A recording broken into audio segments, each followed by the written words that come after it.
I got a call on the ship one day, and I've been invited to have a look at their factory. And the bloke that put me through, I can still remember his name. His name was Sven Reno Cornelius. He was a Spaniard, and he knew people in the sugar industry all over the world. But he invited me to a round table meeting, and it was quite a good meeting. I understood most of the things that they said because it was in English. It really was sweet. But anyway, I asked them at the end, what do you do? Oh yes, we have meetings. There's no, but don't you do any community work? Oh no. But what if somebody needs something? Oh no, that's probably done from head office. In Sweden, I didn't realise was such a young country, and there wasn't any room for a club like us there. And I thought, hey, it's a real shame. Got back to Australia and kept on with Apex and came to Boston, and I was invited to join the Boston Club, and that was a very fulfilling time. It really was. For example, you go to a meeting, and there'd be nothing to be 100%. I remember John's brother-in-law, Ron Chris, coming to my place one night. Can you make it to the meeting tomorrow night? I said, yeah, why? He said, we're going to have 100%. And so, oh yeah, that's all right. But I found that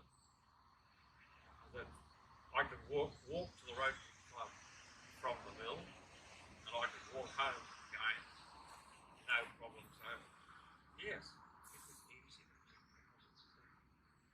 But one of our joys was to visit Maria.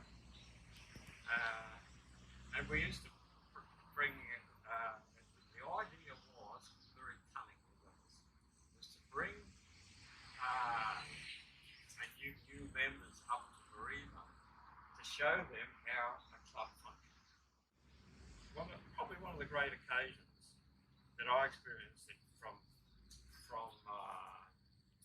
Boston was what we call the Fame expedition up to Itapi. Itapi was the little settlement right in the north of New Guinea that was hit by the tsunami.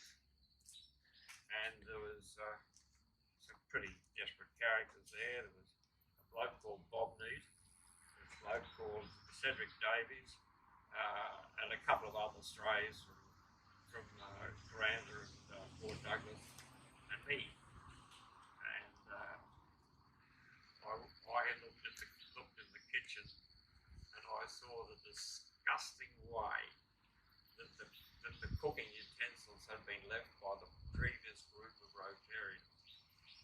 And so I boiled up as much water, and Bob said, you look as though you know your way around the kitchen. You're the cook. Bob, you're the cook. But anyway, I fortunately was well armed. I had a couple of packets of Mindy's, a couple of lollies. I had plenty of lollies because that's what the kids like. And I'd barter with so many Mindy's for something, and didn't matter what the fruit looked, the vegetable looked like. It was still potato. Oh, okay, that's potato. Oh, okay, so anyway, we did a lot. I think we did a lot of good. A great relationship with the natives. My learning was, gosh, I knew nothing about New Guinea, and I still don't. But there is a whole complex virtual university that is being pillaged, etc. It was great to be in amongst the natives who talked to us. And one interesting occasion, nothing to do with Rotary, we went fishing on this island, and the old Catholic priest, who was a Mossman bloke, said, "I'd like you to meet so and so." So we went over and met this old bloke, and we had a chat with him. And he was lucky to be alive. He was lined up on the beach with a Japanese and samurai sword ready to cut his head off. And somebody said, "No, no, no. He did not steal he did not kill the prince who crashed his aircraft. He tried to save him, and he brought the sash back, and we have the sash. Don't kill him." And that bloke was saved with 5 seconds. But it was an interesting, and that was, you know, delved in their culture. What year was that, John? That's right. The Ida beat. No. This was during the war. Yeah, it was during the war. Probably in the 43 or something like that. Mossman was great. I went to Cairns and I went to all the Rotary clubs there and found one that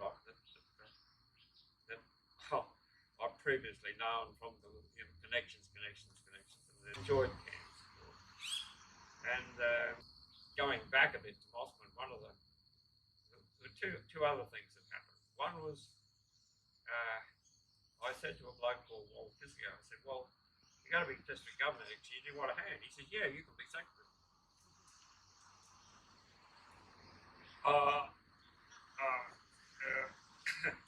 Yeah, okay. So, guess who was secretary? Jorgenson. Of course. You were lucky. You were lucky. You made it do it yourself. Yeah, and she was. Yeah, well, it's hot. She acted as Walt's private secretary, He told me, Graeme. as well as secretary of the district. And we'd get a phone call, and Joyce would say, "Yes, Jorgenson House. I want to speak to the secretary. Can I help? No, I want to speak to the secretary. I think you'd better talk to me." Okay, so she'll solve the problem. We talk about it later, or while we're doing it. But it was one of those instances where Joyce learned a tremendous amount about Rotary. But when it stopped, she said, "I've fallen in the hole." She said it just cut off like that from being very much involved in Rotary to not. They haven't changed. The format hasn't changed. Maybe they think that the format is right. Maybe not. Or whether they haven't even examined the format. Apex was great. We were all young, single, and we had a ball. We did a lot of good. We mowed lawns, we cut grass, did all sorts of things. And we travelled. We think nothing to go jump in the car and travel all night to go to a gathering of Apex. I was inducted in Rotary in February 1986 by Evan McGrath. At changeover that year, I was made Deputy Community Service Director. 2 to 3 months later, the Community Service Director resigned from Rotary, so I was it. But I had plenty of help from members. The following year, I got away with it. The wife and I hooked up the caravan in February. It took 22 weeks to go around Australia. We made up a Rotary meeting every week on the way, and in those days it had to be a week either side of the meeting. All around Australia. So how old were you then when you travelled? Regulars, How old were you when you were travelling? 1987, Oh, 21.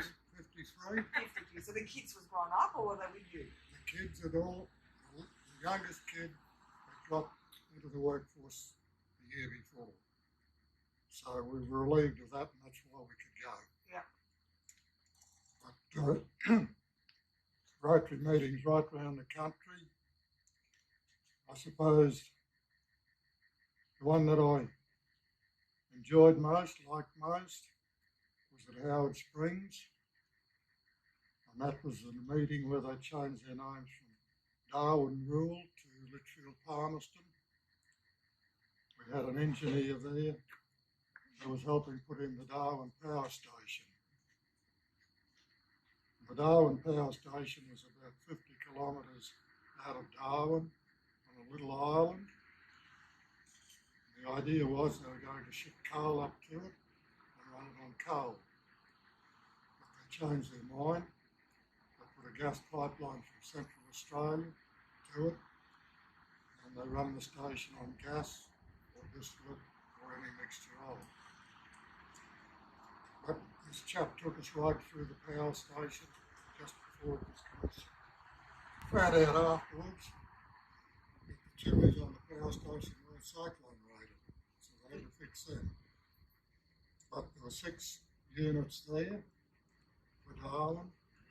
Catherine put in 2 similar units at the same time.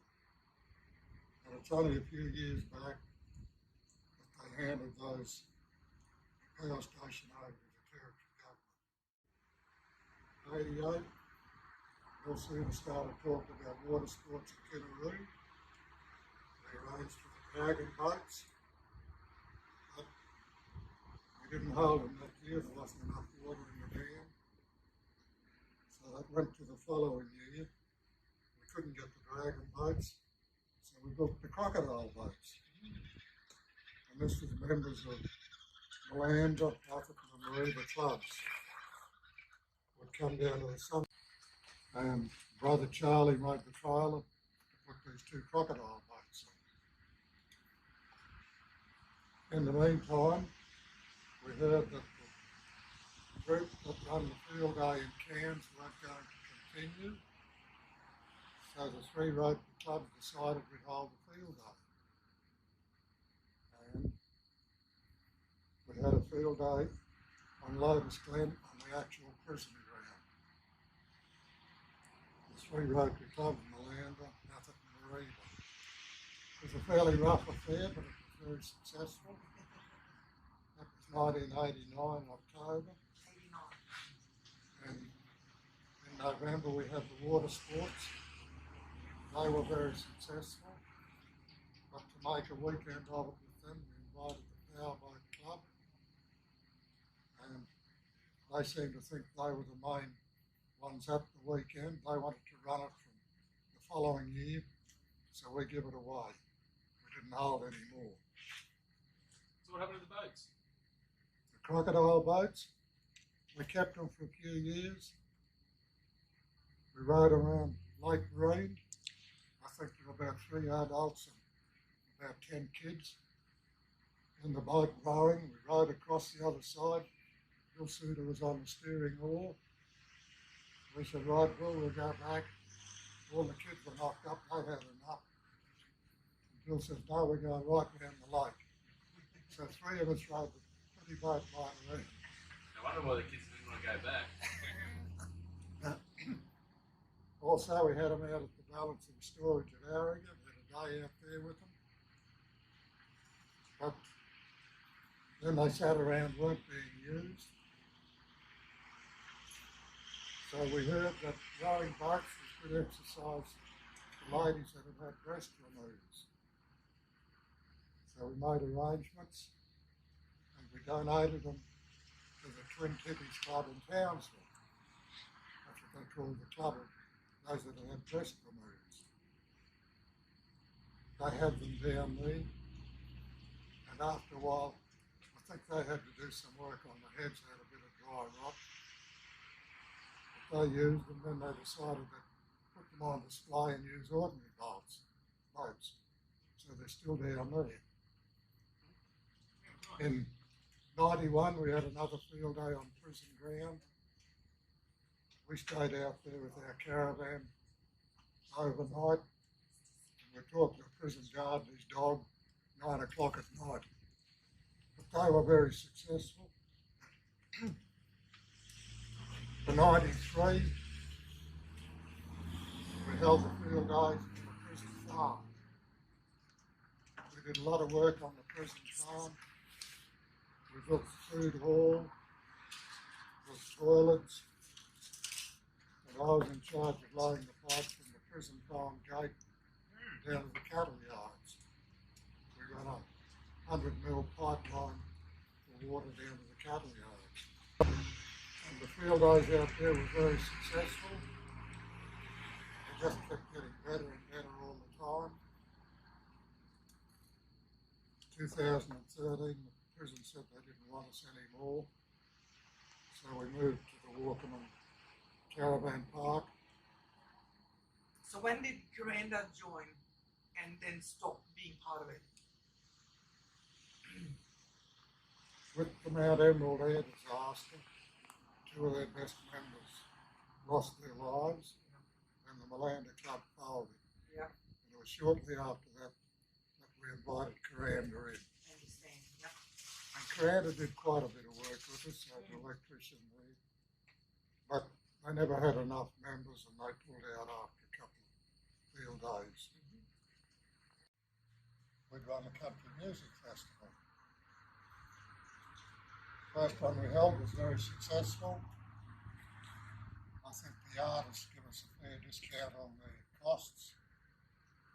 But it was very popular, well received. People from all over the country arrived. But subsequent field days, we just kept losing money on them. It was too costly for the artists and the crew. By the time we put them up, provide them with beer and paid them. The beer, what set you broke, was it? Well, the whole lot.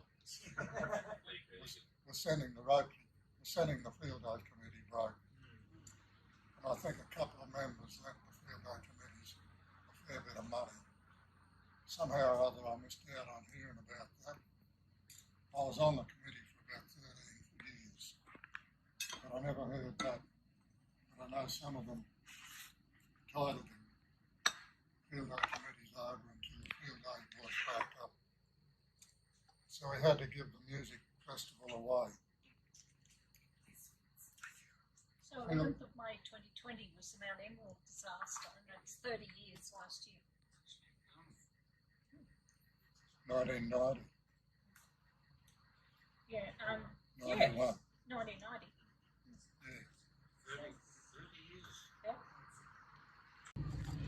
For an event like that, you need a major sponsor like Toyota or Mazda to pay for the artists. Look at what Franticals We had to run them to Kansas, Monastery and Mariva, pick them up down there. You know, it was a real headache and a real cost. Anyway, we had field days up at the Walkerman Caravan Park, which got a bit small, and Mariva had been pushing Atherton for quite a while to hold it out here at the rodeo grounds, but Atherton weren't in favour because they had to come all the way down here. Mind you, when they had to go to the prison, they probably had to go nearly as far.